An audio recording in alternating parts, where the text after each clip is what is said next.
I met Julian Torres on the day I decided to die. Not dramatically, not publicly, just stop. After 31 years of fighting depression, anxiety, and the overwhelming sense that I was fundamentally broken beyond repair, I'd finally accepted that some battles can't be won. I'd written the notes, arranged my affairs, called in sick to work for the rest of the week, a meaningless gesture since I wouldn't need the job anymore. But old habits die hard even when you're planning to die yourself. The plan was simple. Drive to the cliff overlook outside Portland, the one where tourists took photos of the Columbia River Gorge, wait until sunset when most people would be gone, and then just step forward, no pain, no mess for anyone to clean up. Just a man who tried everything: therapy, medication, meditation, support groups, all the well-meaning advice about gratitude, journals and exercise, and finally admitted defeat. I was sitting in my car at the overlook, watching the sun paint the sky orange and pink, when someone knocked on my window. I looked up to see a man Latino. Early 30s, dark curly hair, wearing a worn denim jacket, and carrying a thermos. His eyes held something I couldn't quite identify. Not pity, not concern, just recognition. Mind if I sit here? He asked, gesturing to the empty space beside my car. My usual spot's taken by a family with screaming kids. I should have said no. Should have waited for him to leave so I could finish what I'd come to do. Instead, I found myself nodding. He sat on the ground beside my car door, not in his own car. Not on a bench, but literally on the gravel next to mine, like we were old friends at a campfire. "I'm Julian," he said, pouring something from his thermos into the cup lid. "Coffee." "I'm Oliver."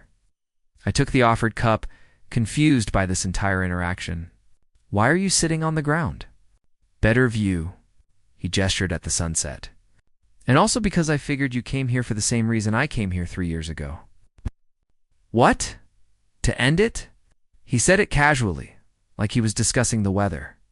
"The cliff, the sunset timing, the look on your face. I recognize it because I've worn it." "I don't know what you're talking about, okay?" He didn't argue, didn't push. Just sipped his coffee and watched the sunset. "Mind if I just sit here anyway? I really do prefer this spot." And that's how it started. Not with saving. Not with intervention or hotline numbers or hollow reassurances that it gets better. It's just a stranger sitting beside me, drinking coffee. Watching the sun set over the gorge, Julian came back the next day. I was still at the cliff, had spent the night in my car.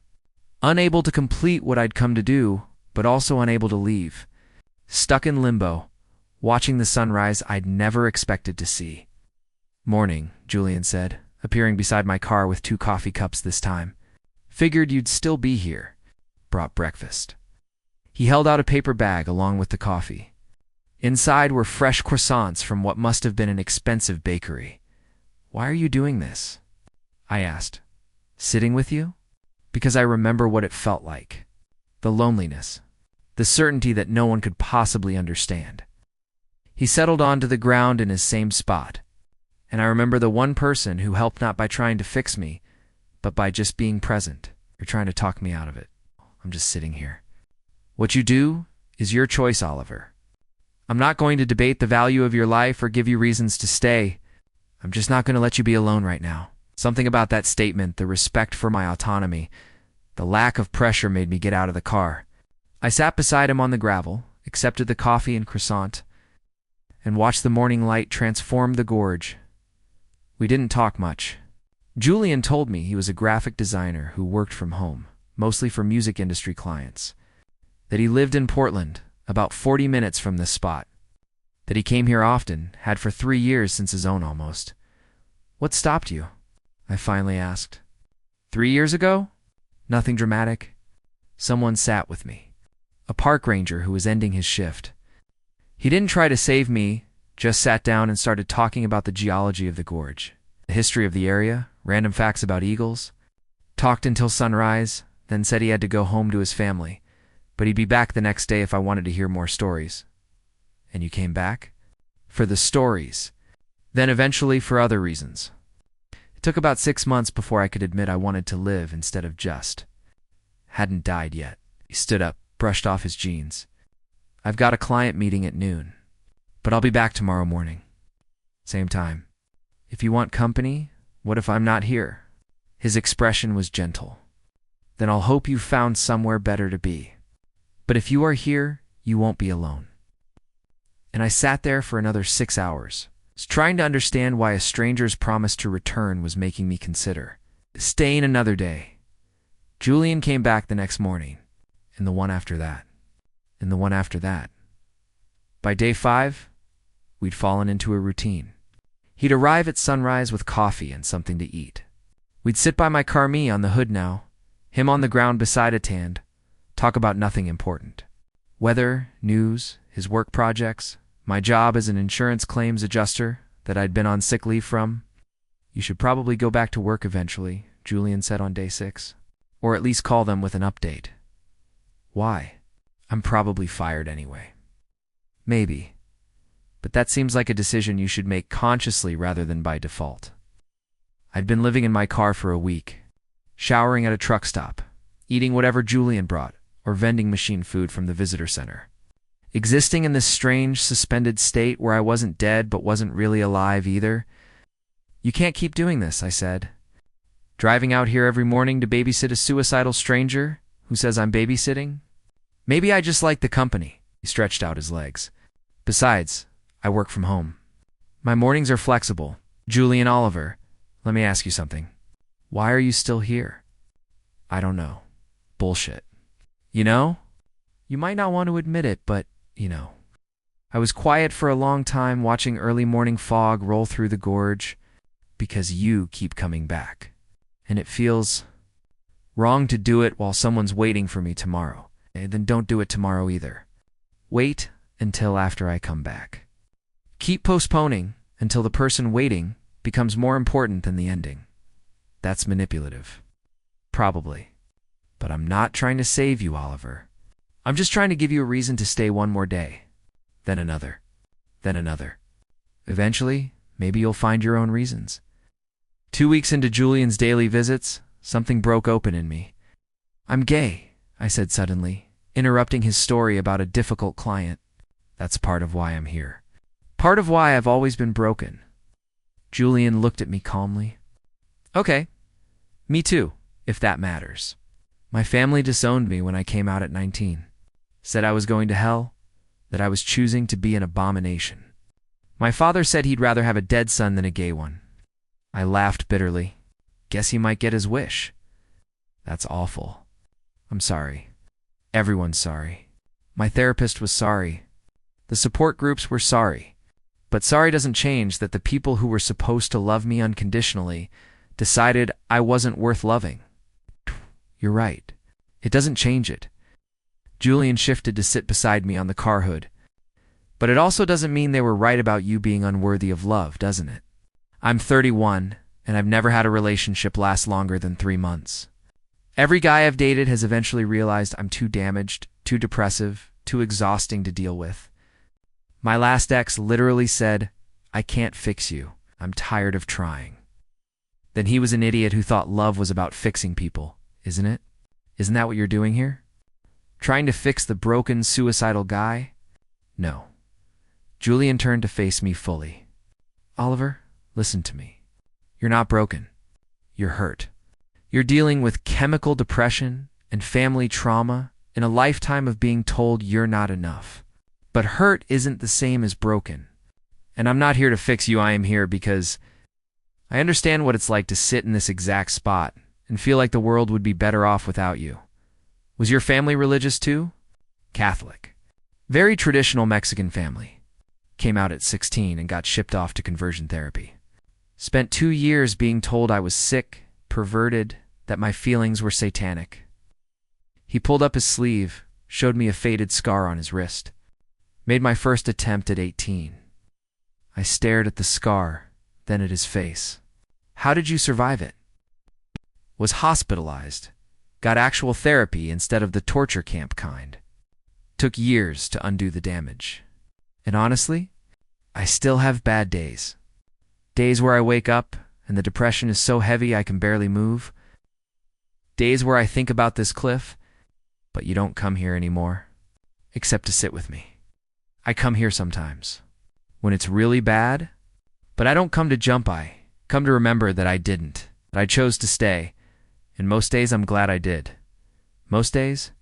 I'm not going to lie and say every day is worth living. Some days are shit. Some days, I wonder what the point is. But there are enough good days, enough beautiful sunrises, and good coffee, and moments of connection with people like you that the balance tips toward staying. We sat in silence, watching the gorge, and I felt something shift inside me. Not hope exactly, but maybe possibility. 3 weeks into our sunrise meetings, Julian suggested something new. Come to my place, he said, just for a shower and a real meal. You've been living in your car for 3 weeks. Oliver, that can't be sustainable. I'm fine. You smell like truck stop soap and desperation. Come on, no pressure, no expectations. Just basic human care. Why do you care so much? You don't even know me. I know you well enough. No, you read fantasy novels when you can't sleep. No, you're left-handed but eat with your right hand because your mother told you it was more polite. No, you're terrified of thunderstorms and you miss your younger brother even though you haven't spoken in 12 years. I know the things that matter. He was right. We'd spent 3 weeks having early morning conversations, and somehow he'd collected all these pieces of me I didn't remember sharing. One shower, I agreed finally. Then I come back here. Deal. Julian's apartment was nothing like I'd imagined. Warm, colorful, filled with art and plants and evidence of actual living. Music posters covered the walls, album covers he'd designed, he explained. Photos of friends, family members who'd eventually come around after his coming out. They're not perfect, he said, catching me looking at a picture of him with an older woman. My mom still makes comments about me choosing a hard path. My dad pretends my ex-boyfriends were just roommates, but they try. That's more than a lot of people get. I showered my first real shower in weeks and emerged to find fresh clothes laid out on the bed. My size, somehow. I may have stalked your dimensions, Julian admitted, when I came out wearing them. Hope that's not too creepy. You've been meeting a suicidal stranger at a cliff every morning for 3 weeks. We're past normal boundaries, he laughed, this bright, unguarded sound I'd only heard glimpses of at the Overlook. Fair point. Hungry? He cooked actual cooking, not heating up takeout. And we ate at his small kitchen table like normal people, instead of sitting on gravel watching the sunrise. This is weird, I said. Good weird or bad weird? I don't know yet. We've talked for hours. About his work, his journey through depression, the support system he'd built. About my job that I'd probably lost, my empty apartment I hadn't been to in weeks. The family who'd erased me from their lives. Do you ever regret it? I asked, coming out. Knowing what it would cost? Every day for the first 5 years. Now. Never. Because pretending to be someone I wasn't was killing me slower than being rejected for who I am. 8. He met my eyes. Oliver, your family didn't reject you because you're gay. They rejected you because they're broken people who couldn't handle the cognitive dissonance between their beliefs and their love for you. That's on them, not you. My therapist says similar things, because your therapist is right. Which brings me to you still in therapy? I stopped going 3 months ago. Didn't see the point? Maybe start again? Not to fix you, but to help you process everything. Deal with the family trauma, the depression, the whole thing that brought you to that cliff. Is that what you did? Still doing? I see my therapist every 2 weeks. Some weeks more if I'm struggling. It's not a cure, but it helps. I looked around his apartment, at the life he'd built, the evidence that surviving was possible. How long did it take? To get from where I am to where you are? Years, and I'm not recovered, I'm managing. Big difference. Key cleared our plates. But Oliver, you don't have to figure out the rest of your life today. Just figure out today. Then tomorrow. Then the next day, 1 day at a time. Exactly. I didn't go back to the cliff that night. Julian offered his couch, and I accepted. And for the first time in weeks, I slept in an actual bed-like surface instead of my cramped car. Woke up to the smell of coffee and the sound of Julian working in the next room, taking calls with clients. being productive and alive and normal. "Morning," he said when I emerged. "Coffee's fresh. I have to jump on a video call in 10 minutes, but help yourself to anything." Out. Life continuing, indifferent to my personal crisis. My phone had 14 messages. My boss, my landlord, my brother. The last one surprised me. "Oliver, I heard from your landlord you haven't been home. I'm worried. Please call me." Eric Carrick, who hadn't spoken to me since our parents' ultimatum 12 years ago. Eric, who'd chosen them over me, who'd stayed silent at every family gathering I was excluded from. "Everything okay?" Julian asked, noticing my expression. "My brother texted. Says he's worried." "That's good, right?" "I don't know. It's been 12 years. Why does he suddenly care now? Maybe he always cared, but didn't know how to bridge the gap. Or maybe your absence finally made him realize he's been a coward. Either way, seems like something worth exploring." I stared at the message, at this tiny crack in the wall of rejection I'd been living behind. "I need to get my life back," I said suddenly. "My apartment, my job if they'll still have me. Can't live on your couch forever?" Julian smiled. "No, you can't. But you can live there while you figure out the logistics. No rush." Over the next week, I slowly rejoined my life. Called my boss. Explained I'd had a mental health crisis. Was placed on official medical leave while I sorted things out. Called my landlord, who'd been holding my apartment but needed rent soon. Returned Eric's call and had the most awkward, painful conversation of my life.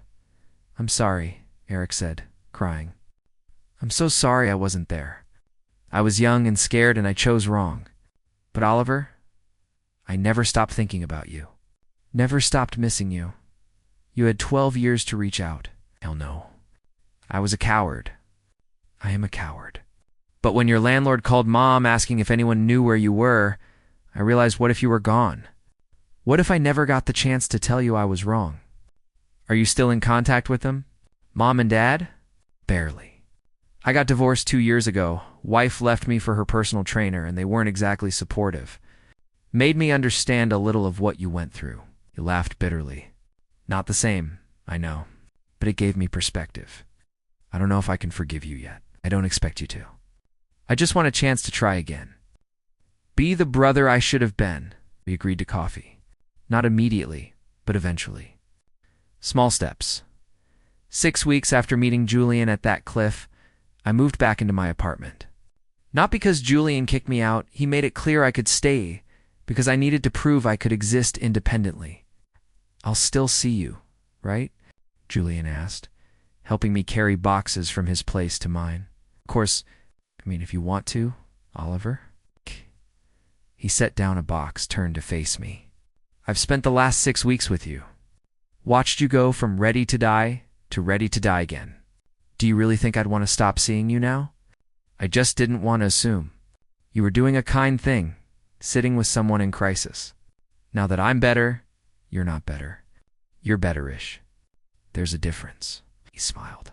"And even if you were completely recovered, I'd still want to see you. Because somewhere along the way, this stopped being about intervention and started being about friendship. Friendship, or whatever you want to call it. The point is, you're not getting rid of me that easily. We fell into new rhythms. Julian would come over for dinner twice a week. I'd go to his place for movie nights. We'd text throughout the day, MMs, random observations, check-ins about how we were doing. Is this weird? I asked one night, both of us on his couch watching a documentary about deep-sea creatures. Us spending so much time together? Only if you think it is. I'm just trying to figure out what this is. You're not my therapist. Not just a friend, but we're not. I don't know what we're not." Julian paused the documentary. "Oliver, what do you want us to be?"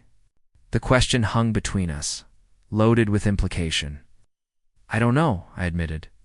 "But I think about you constantly. Look forward to seeing you. Feel better when you're around.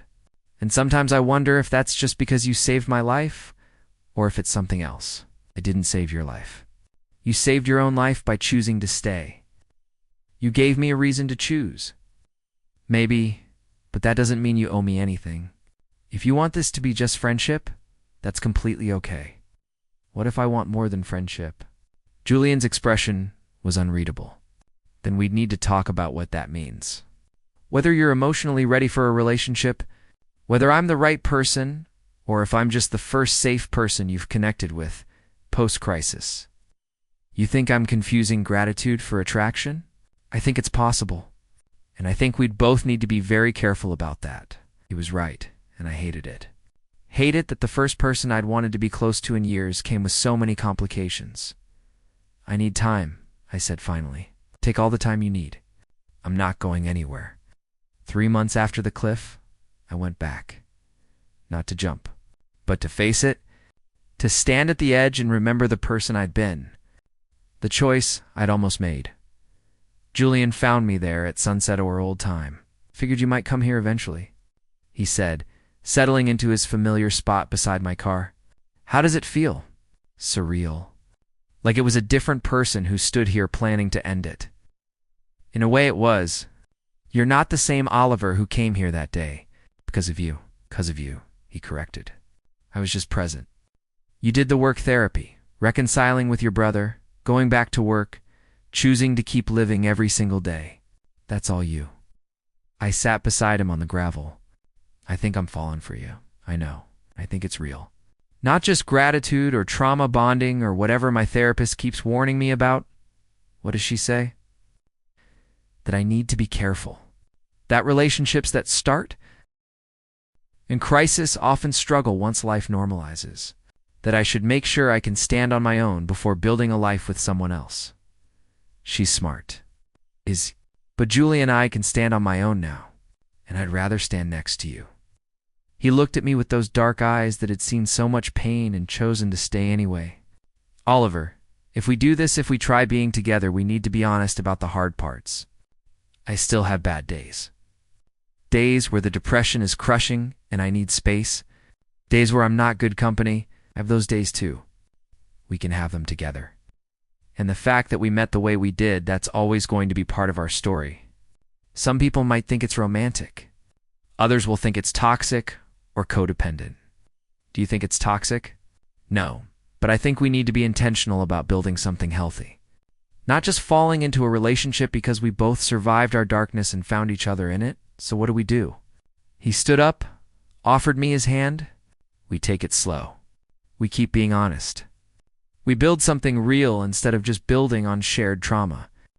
And we remember that we're both whole people individually, not just pieces looking for completion. I took his hand, let him pull me to my feet. I can do that. Yeah. For you, Farus, I can do anything. He kissed me then, soft and careful. And it felt like the beginning of something true instead of the end. Of something dark. Dating Julian was nothing like I'd expected. He insisted we do things properly. Actual dates. Meeting each other's friends, spending time apart to maintain our individual identities. It was frustrating sometimes, especially when all I wanted was to spend every minute with him. Healthy relationships require boundaries. He'd say, even as I could tell he wanted the same constant proximity I did. We met each other's support systems. I met his therapist once not as a patient, but as a person in Julian's life. She needed to understand the context of. She was kind but direct, asking about my own treatment, whether I was stable, whether we understood the risks. Julian met my therapist too, and she was equally thorough. But by the end, she'd smiled and said, I think this could be really good for you, Oliver. As long as you both stay mindful. Why do we need everyone's approval? I asked Julian after one particularly intensive couples therapy session we'd done at my therapist's suggestion. Because we're both people who've stood on cliffs, we need to make sure we're not just holding each other back from the edge. We need to make sure we're pulling each other forward into life. He was right. We were both trauma survivors building a relationship, and that required more intentionality than most couples needed. 6 months into dating, we had our first major fight. I'd had a terrible day at work, old mistakes coming back up. A confrontation with a difficult coworker. Instead of calling Julian or my therapist, I'd spiraled. Stopped at the liquor store on the way home and bought a bottle of vodka. Even though I rarely drank, Julian found me 3 hours later, halfway through the bottle, crying on my bathroom floor. Oliver, what the hell? He took the bottle, dumped it down the sink. Don't. That's mine. You're drunk and clearly in crisis. When did this happen? Why didn't you call me? Because you're not my savior? You don't get to rescue me every time I have a bad day. I'm not trying to rescue you, I am trying to be your partner. Partners support each other. Well, maybe I don't want support. Maybe I just want to feel terrible in peace without someone monitoring my every emotional fluctuation. The words hung between us, cruel and honest. Julian sat down on the bathroom floor beside me. Not touching, just present. Okay, he said quietly. Tell me what you need. I broke down. I need to know I'm allowed to fall apart sometimes without you thinking I'm going to end up back at that cliff. Are you? No, I'm just drunk and sad and mad at myself. But this is allowed, right? To have bad days without it being a catastrophe? Of course it is. But Oliver, you scared me. Coming here and finding you like this, it brought back every fear I have about losing you. You can't save me from every bad moment. I have to be allowed to feel things without it being an emergency. You're right. I'm sorry. He reached for my hand, and I let him take it. But next time, can you maybe text me? Just so I know you're safe? You don't have to let me help. Just let me know you're okay. He sat there on the bathroom floor until I sobered up enough to move. He helped me to bed, got me water and painkillers for the inevitable hangover, and curled up beside me. I love you, I said into the darkness. Even when I'm pushing you away, I love you too.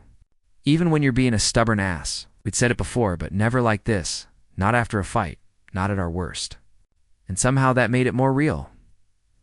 1 year after the cliff, Julian suggested we go back. Together, he said. To mark how far we've come? I was nervous. The overlook held so much weight, so much darkness. But Julian insisted it could be reclaimed.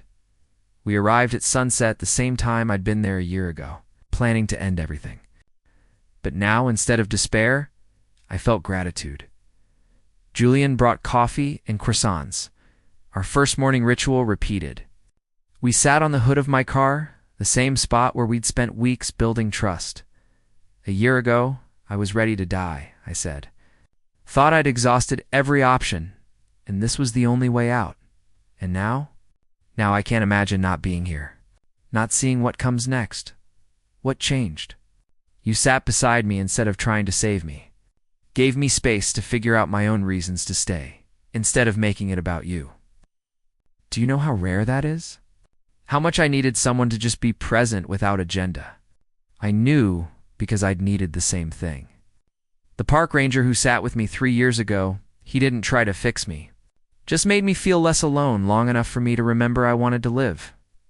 Do you ever see him? The ranger. Sometimes he still works that shift. We grab coffee occasionally, and I tell him about my life. About you. Julian smiled. He said he's glad his shift ending got delayed that night. We watched the sunset, the same sky I'd thought would be my last. Now just one of hundreds I'd see with Julian beside me. I have something for you, Julian said, pulling out a small box. Inside was a simple silver bracelet. Engraved with coordinates. That's this place, he explained. The cliff. Where we met. Where you chose to stay. Julian, I'm not saying we're engaged or anything traditional like that. This is just a reminder that you were strong enough to choose life, that we found each other in the darkness, that everything we've built started here. I put on the bracelet, felt the weight of it not heavy, just present. A reminder. Thank you, I said. For everything. For sitting beside me. For staying. Always. As long as you'll have me. What if I want forever? Then we'll figure out what forever looks like for two people who once thought they didn't have a tomorrow. We kissed as the sun set, and I felt the profound gratitude of being alive to experience this moment. Of choosing to stay long enough to find out what came after the cliff. The coffee shop was busy on Saturday morning. But Julian and I had claimed our favorite corner table. We came here every weekend now, our new ritual, replacing the cliff overlook. How's the Henderson project? I asked, watching him sketch designs on his tablet. Complicated. The band wants something edgy, but the label wants commercial appeal. I'm trying to find the middle ground.